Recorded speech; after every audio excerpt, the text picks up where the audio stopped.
To the Daily Cyber Briefing for Tuesday, the 13th of February. Where's this year going? Express. So I'm going to start out with something I should have mentioned this yesterday.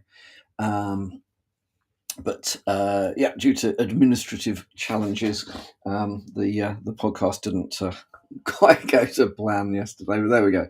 That shows I'm probably better at cybersecurity than I am at broadcasting, so whatever this is called. Anyway, so VPN. So ExpressVPN bug has been leaking DNS requests for Windows users, or at least Windows users.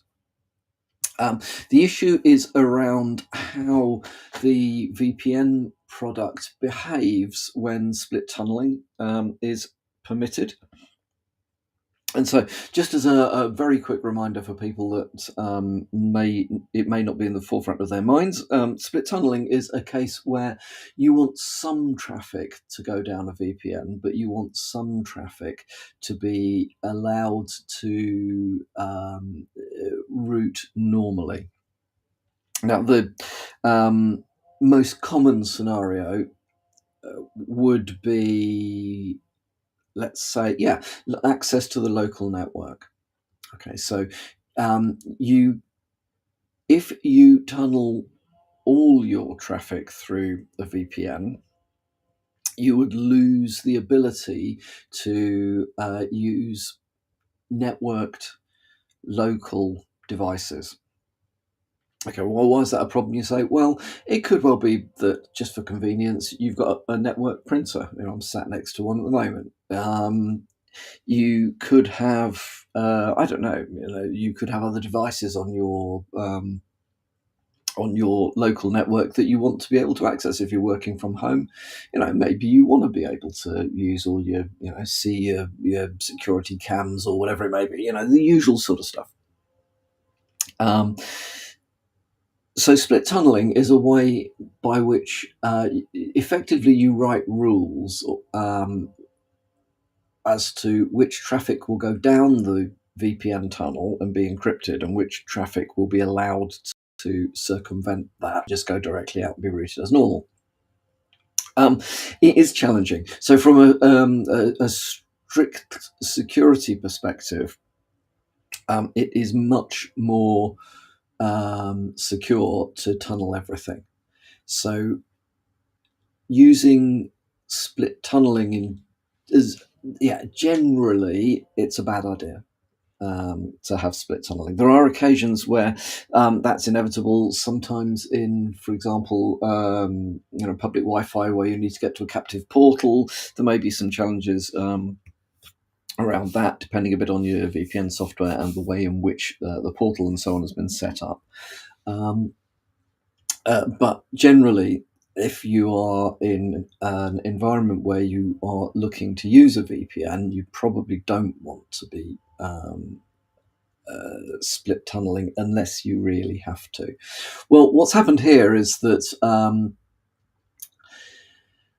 under certain circumstances, the Windows version of the ExpressVPN, so Windows versions 12.23.1 to 12.72.0 may not have captured all DNS requests and sent them to the ExpressVPN DNS servers through the tunnel.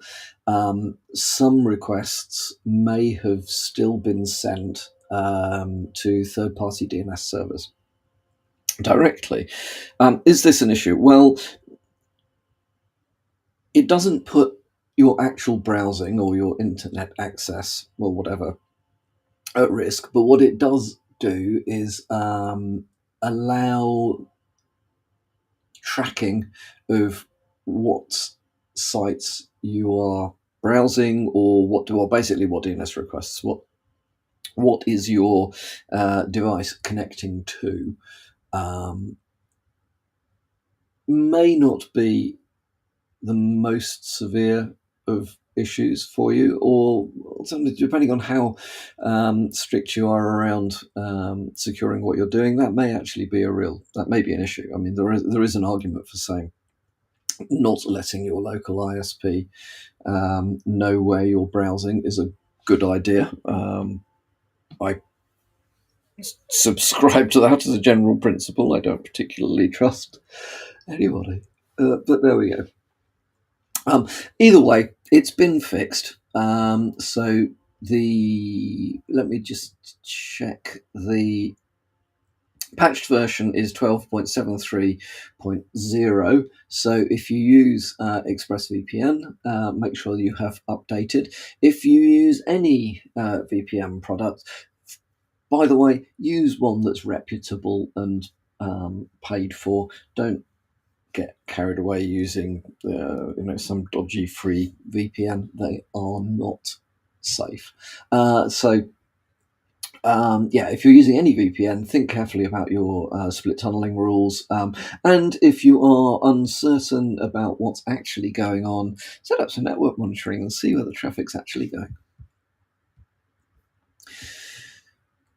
There is a critical flaw in FortiOS, Fortinet's operating system, that is being actively exploited in the wild. So we're talking here about CVE 2024-21762.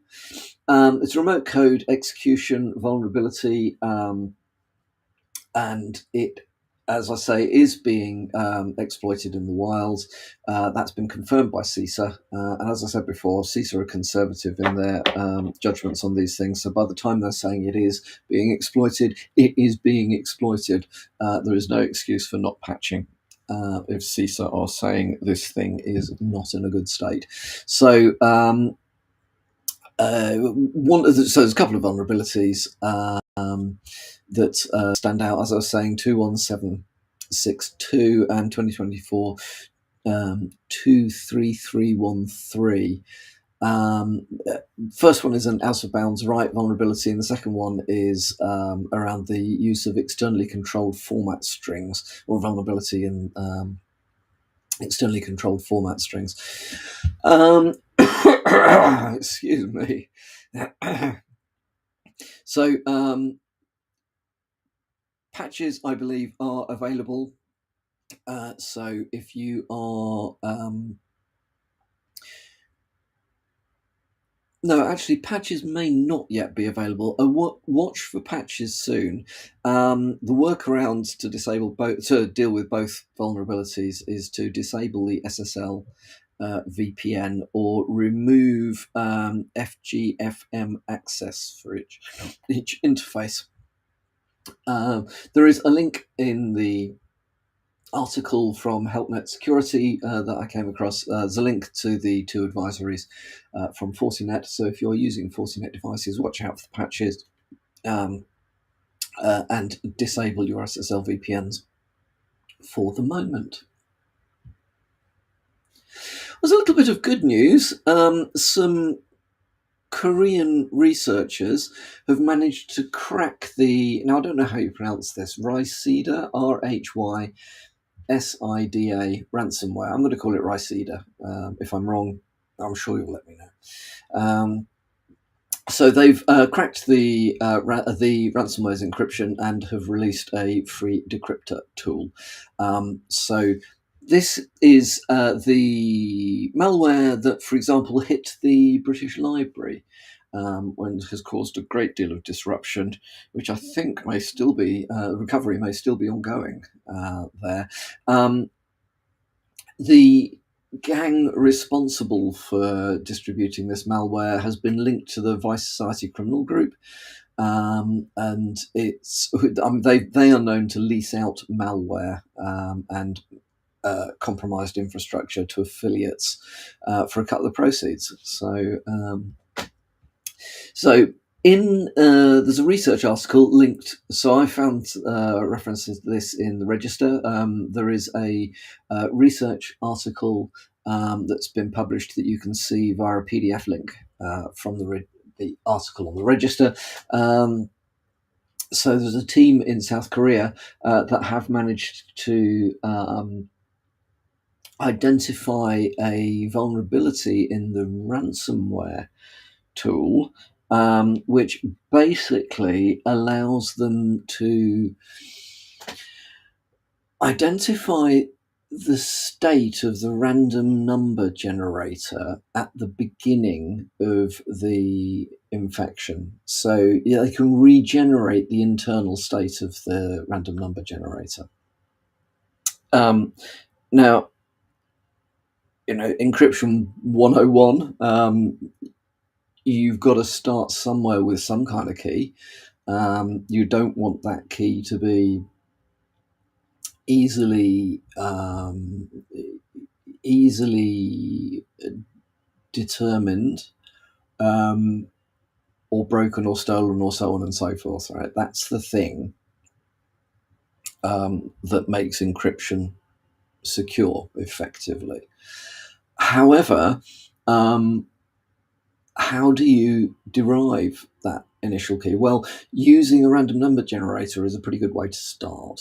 At least it's probably the best way that's commonly available to start. Computers, however, actually, although they call the thing that runs on your computer a random number generator, it's only actually a pseudo random number generator. It is based off, and it's based off things that could be determined and replayed. Very hard to do. So kudos to the team that's come up with this.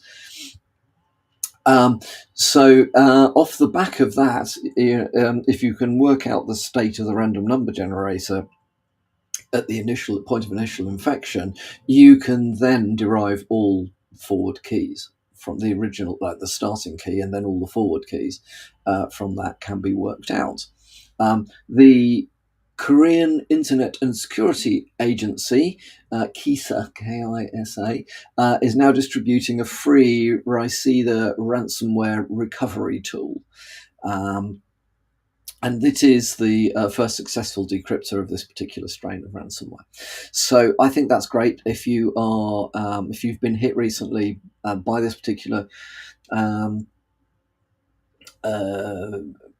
ransomware, this will give you a definitely a head start for recovery if there is stuff that you desperately need to recover by decrypting.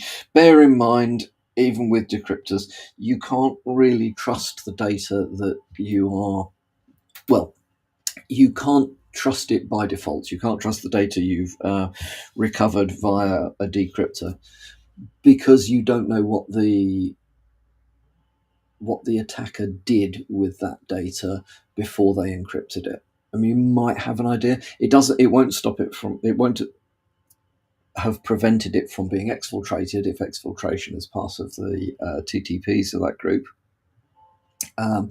You also can't be absolutely certain that the data hasn't been manipulated in some way or another. However, if so as a last resort, decrypting. I mean, this is why paying a ransom is in order to get the decryption keys is a particularly dodgy game. You don't know what you're going to get.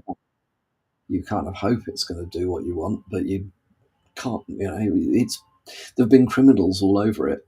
How do you know whether it's actually any good or not? So yeah, recovering from your own backup systems is, I think, a stronger way forward. And you also can't guarantee that by paying they won't release the data that they've got if they've exfiltrated data. I mean, they're criminals. Why would they behave nicely? So, there we go. Anyway, if you do need to recover data, even if it is as a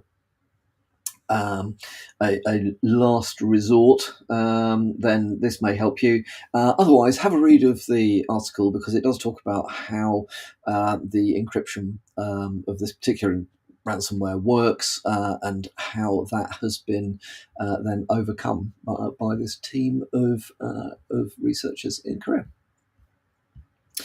On to other things, briefly. There has been a recent end of last year. There was a breach disclosure regarding a Bank of America, a data leak of Bank of America data. It now looks like it was the tech services giant Infosys was the source of the leaked data, and not the Bank of America itself. Um, why do I bring this to your attention? Just to remind you, third party risk, supplier risk is very real. It is also much harder to deal with than dealing with your own, the risks associated with your own stuff. And just to point out that, going for big and famous and well-renowned organizations doesn't necessarily mean that you're actually any more secure than if you had gone forward with some other solution. So in fact, to some extent, it may mean that your security is lost in a soup of everybody else's as well. So, yeah, it is disappointing for people whose data has been leaked. It is also, according to this article, again in the Register, unclear exactly what personal data was leaked. So the assumption is it could be anything from names, addresses, emails, date of birth, social security numbers, so on and so forth. You can get a modicum of protection from services like Experian. They're not the only one. That's just the one that springs to mind. There are various organizations that offer identity theft protection. If you may find yourself caught up in this sort of leak, even if not this specific one, it is worth considering that as a mitigation. And then finally, from me, there is an ongoing Azure Cloud account takeover campaign targeting senior personnel in organizations. The article in Security Week is talking about some research from Proofpoint. Related to phishing, the usual sorts of stuff. However, it is worth reminding people that the senior people in your organization are probably not thinking about cybersecurity first. Okay. And I agree that they shouldn't. They should be working on business strategy. They should be working on delivering the results. They've got the core business to deal with. So where possible, if you're working in tech or cyber, you should be assisting your senior people to be more secure, but in ways which aren't going to interrupt how they want to work. There is little point in trying to tell a senior exec in your organization that you don't like the way that they do things and they've got to do it differently. I think their answer will often be, if that makes my life more complicated, you can go and do what. However, something like MFA is a good solution to this sort of phishing and account takeover. Bearing in mind, even the most basic MFA, SMS based it's better than nothing. Watch out for after an account takeover that things like MFA may be changed to fake numbers and all sorts of other bits and pieces. So there is a bit of unpicking to do if you have been targeted. But I think the most important thing is just to help support your senior people in the organisation, because they're the highest value and they are too busy to be faffing about with things that the rest of us have to deal with. And I don't disagree with that. So yeah, there we are. Be aware of that one. That is enough for me. I've gone on rather a long time today, but yeah, that's all, and I will speak to you all again tomorrow morning.